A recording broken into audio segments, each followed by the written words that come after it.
And as soon as he had somebody move out of one of his other units, he went to him and said, hey, you want to do this short-term deal on that one too? He's like, sure. Within a year, he had all 4 units in that fourplex. And he had not purchased one bit of real estate.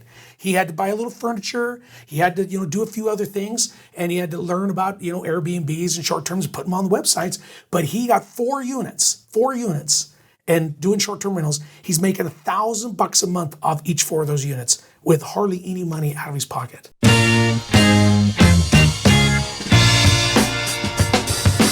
All right, welcome back. I'm Jason Andrus. I'm Colter Hansen. Nice to be with you. I am so excited to be here because we're going to talk about kind of a crazy subject. First time I ever heard the word arbitrage, I'd ask somebody what the heck that even meant.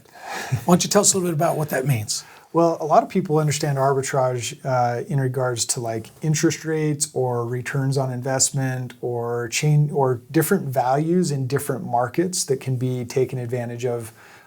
Sometimes arbitrage is talking about in foreign currencies and trading a U.S. dollar for a Mexican peso and then being able to earn money by going and buying that U.S. dollar back by somebody else in a different bank. And so that's where arbitrage is commonly talked about. And so now we're going to talk about a different kind of arbitrage that has been taken advantage of in the market, which I think is really cool, and it is called... Well, short-term rental arbitrage is what I've always been used for, but the thing I like about it the most is it takes just anybody out there, if you got no money, no credit, and you want to get into real estate, is very low entryway to get into real estate. And basically, it's you go find somebody that's got a place to rent, whether it be an apartment, whether it be one of the units of a fourplex, if it's a 2-bedroom, 1 bath, and you rent that from them, and then you turn around and turn that into a short-term rental. Or you just turn around and rent it to somebody else. Now, the person you're gonna rent that from, they have a say on whether they'll let you do that. But anytime I've ever seen anybody do that, one of our students down in Utah, he did 1 unit in the fourplex, and he started paying the guy, and he's like, man, you're the best tenant I've ever had. And he looked at how his property was being taken care of. Nice furniture, it's being cleaned twice a week. There's people in there that they're gonna get a review if they beat the property up, so his properties are very well maintained. And as soon as he had somebody move out of one of his other units, he went to him and said, hey, you wanna do this short-term deal on that one too? He's like, sure. Within a year, he had all 4 units in that fourplex. And he had not purchased one bit of real estate. He had to buy a little furniture. He had to, do a few other things, and he had to learn about, Airbnbs and short-terms and put them on the websites. But he got 4 units, and doing short-term rentals. He's making $1,000 a month off each 4 of those units with hardly any money out of his pocket. What a game changer, right? Seriously. Find all the furniture on, Craigslist or KSL or, Facebook Marketplace, furnish a house and, get an Airbnb set up. My wife, she does awesome at IKEA and the dollar store. When we did our short-term rentals, I could not believe what she came away from with the dollar store. I'm like, how much you spending there? She's like, about $1,000.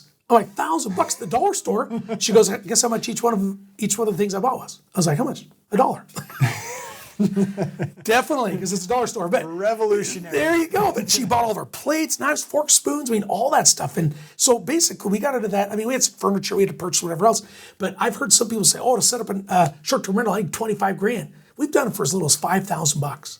Wow. You know what I mean? Yeah. So you could go in, if you got $5,000 to play with, or maybe not even that much, maybe you partner with somebody that has some money.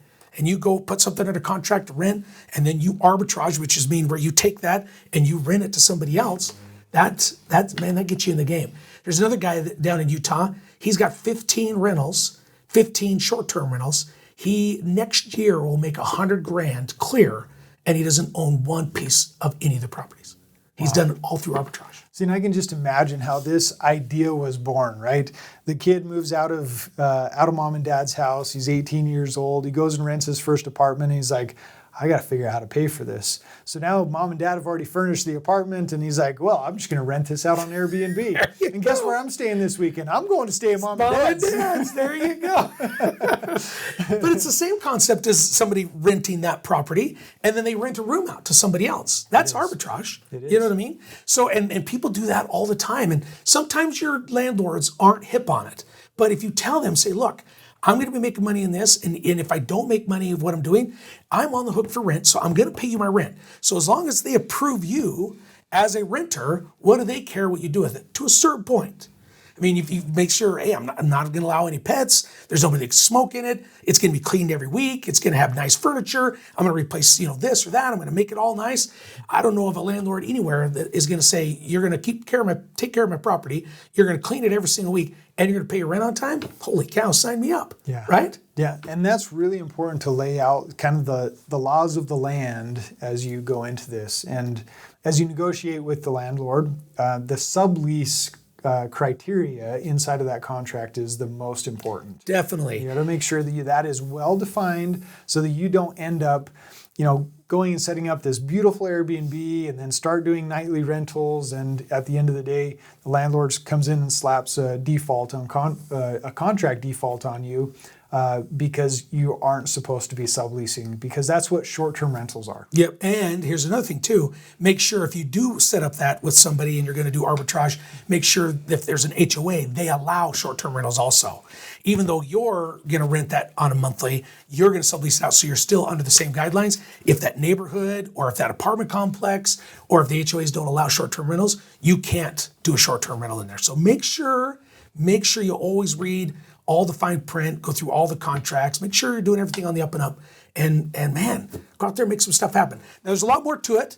Colter and I just hit the surface on this, but what a great strategy and what a great opportunity for people of an entry level of getting into real estate. Yeah, what a powerful strategy. We talked about a couple of examples. A guy that took control of a fourplex and turned it all into an Airbnb. Didn't have to come up with the $800,000 that it takes to buy it. He simply rented it for the rate and then was able to make $4,000 a month on top of all of his costs. Yeah. Which is just what an incredible thing for somebody that is just starting in real estate. What an interesting strategy that could get somebody entry level into properties and cash flowing right off the get-go. So. Here's something also to remember. When you sign up for that lease, you got that thing for 6 months or a year. So make sure in your market that you can, don't just, if somebody says, yeah, I'll do it, that doesn't mean you need to go do it. Like, make sure you do your numbers. Like Colter always says, make sure the numbers work. Do the research. Make sure that you're going to be able to cover at least the rent. Because the last thing you want to do is default on whatever's going on with that tenant or that landlord that you just make this deal with. Now you can't make the payments anymore because you got into an oversaturated market with short-term rentals. Even though you got into it for nothing, you're going to start losing money because you still owe him rent and you signed a 6-month or a year contract. Mm-hmm. So make sure you just, I always say frustration happens when expectations are met, and usually expectations are met when expectations are clearly defined. So just clearly define everything out so that the expectations are met as you want them to. Yeah, I love it. What a great point. So on that note, short-term rental arbitrage is something to research and look into and start making offers on different rental properties, because it's a model where you can get a short-term rental without having to put the capital outlay of buying a property altogether, but you can secure it, rent them out, and what a powerful strategy. Thanks, Jason, for diving into such a great topic. Thank you, and we'll see you on the next one. Yes, we will.